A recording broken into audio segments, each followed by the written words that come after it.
me here. But since he said introduction, I've known Anish for about 6 years. And for about the better part of the 6 years, he's been telling me, come to Thane, I do this and check it out. And I have Swamini to thank for bringing me finally down to Thane. And now I really wish I'd taken heed and come earlier because I really like coming. I'm coming from Andheri, by the way. So, this is like return this, na? Because this is what Swamini does every time she comes to the Bombay West. That's Thane se aa rahi hai. So, yeah. So. Here you get cheers, there you get pity.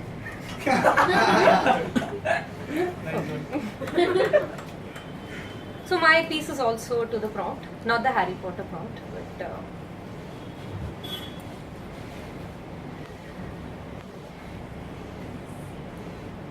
she looks around the room, mentally dividing everything in half.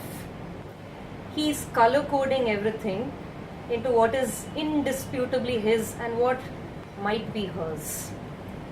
They've both gotten used to taking stock now. They've been doing it for a little while, coached by well-meaning friends and quizzes on relationship websites. How many fights have you had in the last week? How many compromises have you made?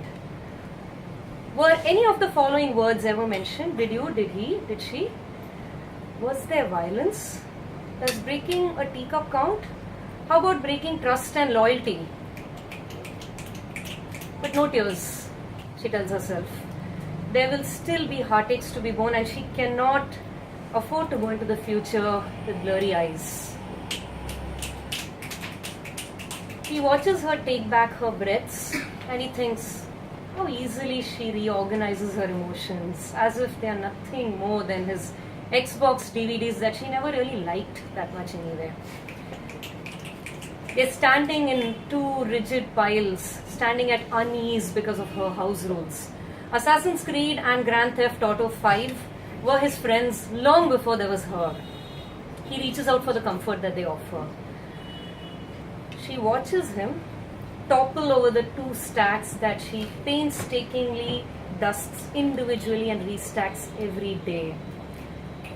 She watches him grab for the DVDs on the floor and throw them into the shoulder bag. She flinches. He reads that as a shudder meant for him. And then they move into the bedroom, which is a house of horrors. How do you divide a double bedspread made of silk in half? The washing machine is standing testimony to everything that has passed. They decide to divide it financially, since they can't do it physically. See, they are quibbling on physical things because it is so difficult to divide emotions exactly by half. Then they move out back into the hall, which is now a minefield of things that are going to explode. The books that were her gifts to him on his birthday, the jewelry that was an engagement gift from his mother. She hands all of these over to him. He starts to say, but no one else is. And then he stops, his shoulders droop. He takes it and puts it into the shoulder bag. Then they close up, they turn the key in the lock, and they hand it over to the landlord. He says, it's done. They're both forgetting that life resists systematic inventorying. Partition angst has plagued 2 countries for the length of a human lifetime. This is just one relationship. There will be entire lives on which they're going to have to draw lines of control. Facebook is going to turn into a porous border. Every retweet will turn into an accusation. Friendships will turn into allies and alliances. They will fight over every word that was said and not said. There will be birthdays that will have to be forgotten because they fear running into the other person there. They will have to decide, her colleague, his smoking buddy, which one is harder to let go of? A comforting shoulder to cry on or a comforting habit? Eventually, other people will want them to close the accounting books of their relationship. Come March, they will say, it's time to move on. Let her go. Forget about her.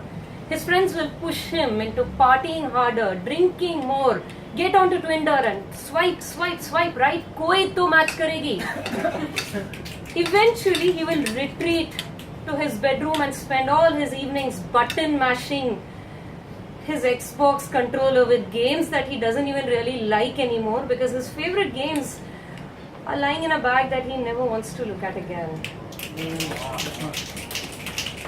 Her friends will tell her, get up and get on with your life, travel, expand your horizons, see the world.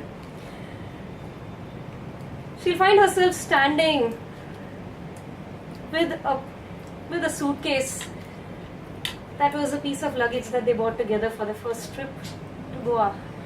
And it's right under a signboard posted by the airline authorities that say, kindly don't leave your baggage behind. She will learn what it is to laugh in pain. She'll move on. They'll each start to move ahead with their lives. And they will both learn that there is never going to be an easy answer to, are you over that relationship already?